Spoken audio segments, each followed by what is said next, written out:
Good morning, good afternoon, good evening, whatever time you are watching this. And today we're just going to scavenge the last few bits off the micro. It goes on Saturday, so we're going to take the last few bits off that we will need, or we could possibly need. If we don't use them, we don't use them. If we use them, great. So we might as well take them while I've got the car.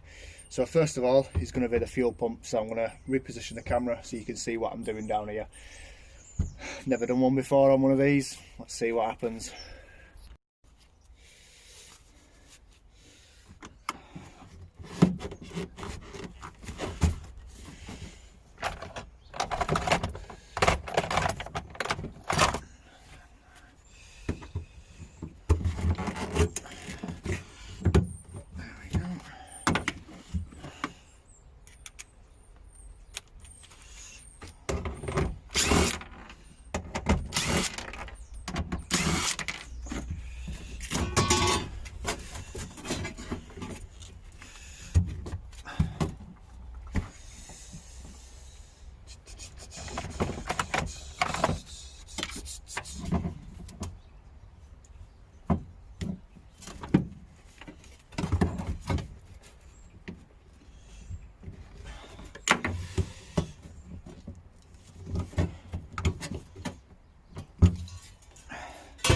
So that's the wires completely out of the way.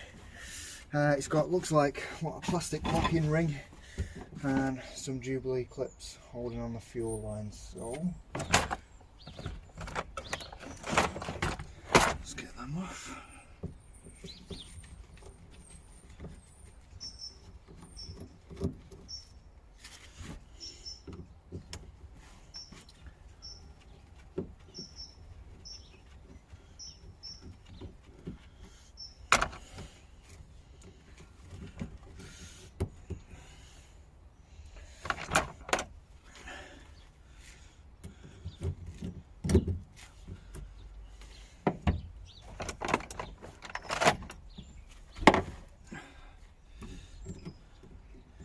If you didn't know, the micros run plastic fuel tanks, which I thought was quite interesting. Obviously, save money, save weight, etc.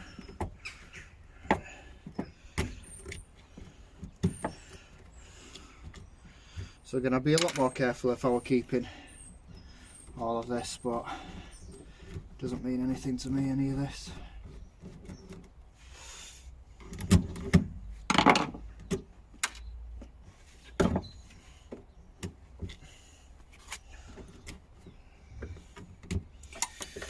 Right, no doubt these are going to be mega tight.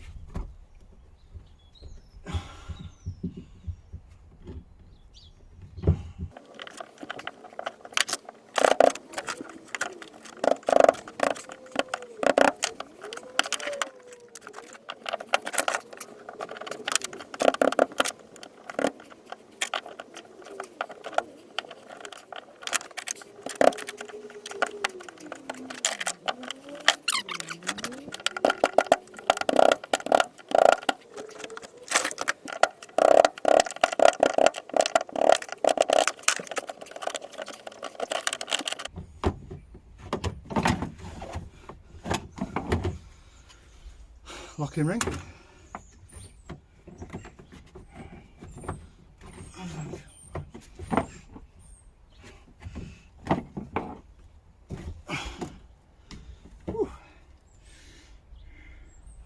Right, let me give you a close-up of that.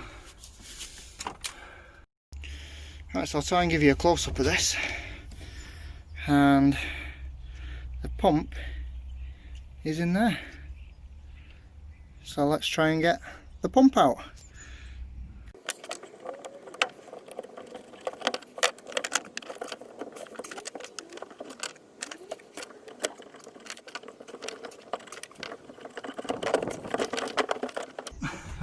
I know this is mainly just me digging around inside a hole, but trust me, I'm doing something.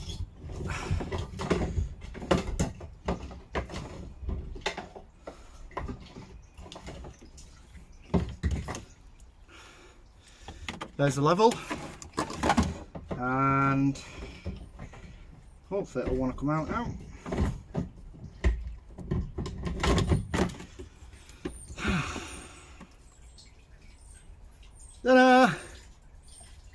Nexted fuel pump. Right, let me just let that drain off and then I'll bring you back.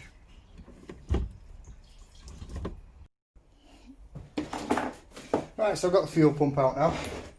So it's in its own little case as such.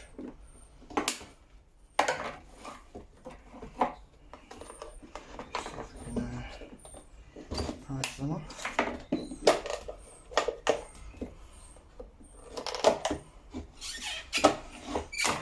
And there it is, a tiny little fuel pump. So, like I said, I don't know if I'll be using this. The main object of this was, one, it's great to have just if you want to test something. It's got its own little plug there, 2 prongs on it. But I wasn't sure about using it because, obviously, it is, what, 20-year-old now?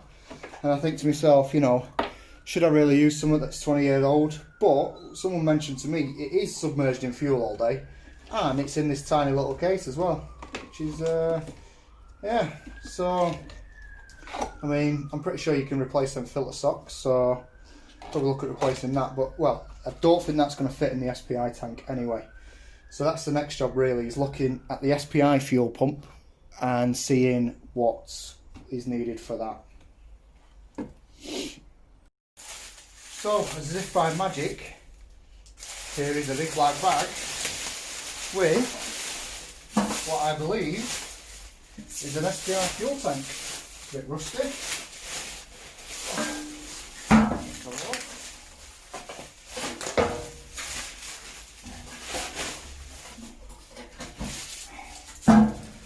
So there we go.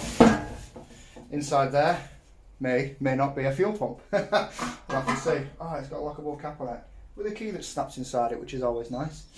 So yeah, so I'm going to whip this off and then we'll put this on the bench and have a look at this, and then we'll take some measurements and take it from there. So those that know me have known I've wanted to do this micro conversion for a long time. So I bought this ages and ages and ages ago. I didn't even open it, just the guy said it was what it was, so I believed him. I didn't even open it, and yeah, it is what he said it was. So I've had this for absolutely ages because the tank I have was from my Red Mini, which was a carb, so it's not got the baffles inside, and it's also not got the inlet and outlet. It's only got a fuel out and a fuel return, so it's only got the out. Whereas this one, I presume that's in and that's out. I'm sure someone will let me know. So we'll whip this off and then we'll put that on the bench as well. So, SPI fuel pump. Jesus, look at all that. I'm sure they should be silver. Ooh, it's old. It's very old. I'd say one thing, I snapped the breather off that by accident. I won't even be in that rough, it's just obviously very fragile. So it'll need a new breather on it anyway. But one thing that did make me laugh was that a castle nut was wedged. Where was it? It was wedged under there. Now, why? I don't know. Like I say, I took out the packaging, so previous owner before him, rattling around in a boot, and it just made its way up there. Who knows? But that's great. So yeah, so I've taken all them off. So obviously straight away, not even doing much investigation, this bloody thing, it's cool for a minute and then it's just annoying now.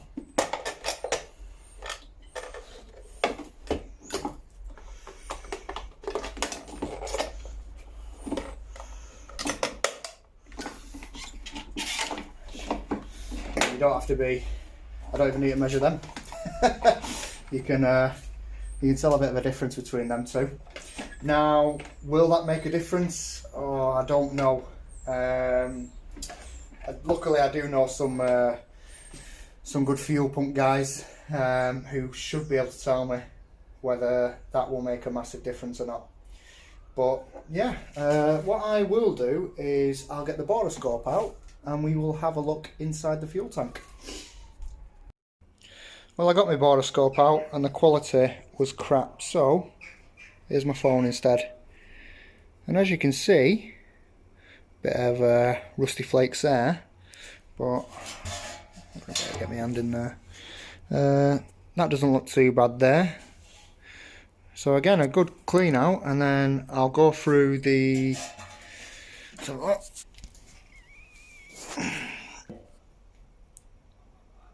again, from what I can see, that's pretty clean. So yeah, very, very happy with that. So it was a good purchase. It was cheap for an SPI tank as well. Very cheap.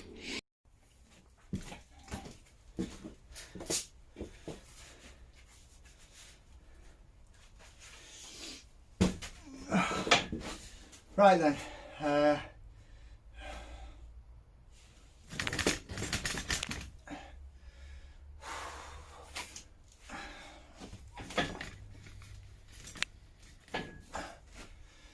Right then, I've split the engine box. I think I got that the right way then. So all I need to do now, I know you enjoyed it last time, I'm going to whip the clutch off and we'll have a look at the clutch and see what the damage is. This one's actually got a release bearing in it, which is always nice. Inside the box. Bit noisy, but there you go. Right, so let's whip the clutch off and then we can go from there. I positioned the camera a bit easier for.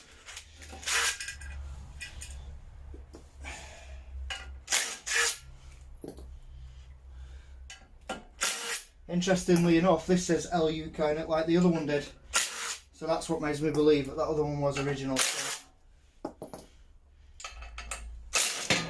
There it is. That's the pressure plate off, and the clutch. Let's have a look.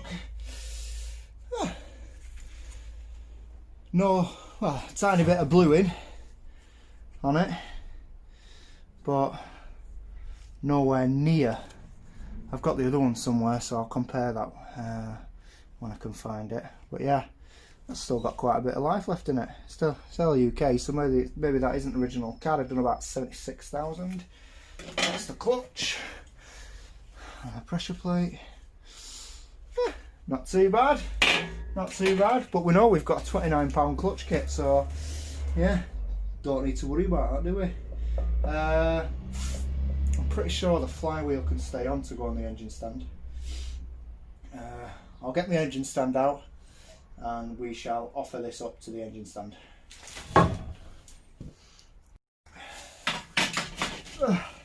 Right, I ran out of time the other day, so I've come back to get this on the engine stand now. So as you can see, it's bolted up, and like I said, use the equipment.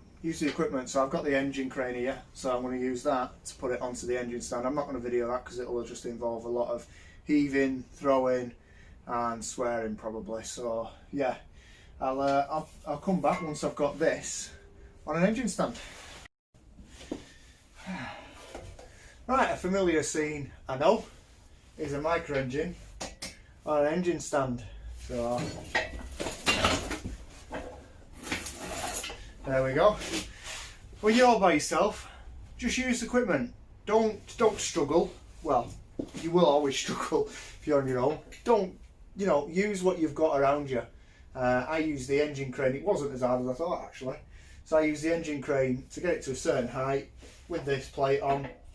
Slid it onto there, let the crane down, and this then took the weight of it. Job done. So yeah, so I think we'll finish up there, and now it's time to do some mini content, I think. So thanks for watching, guys. Have a great day.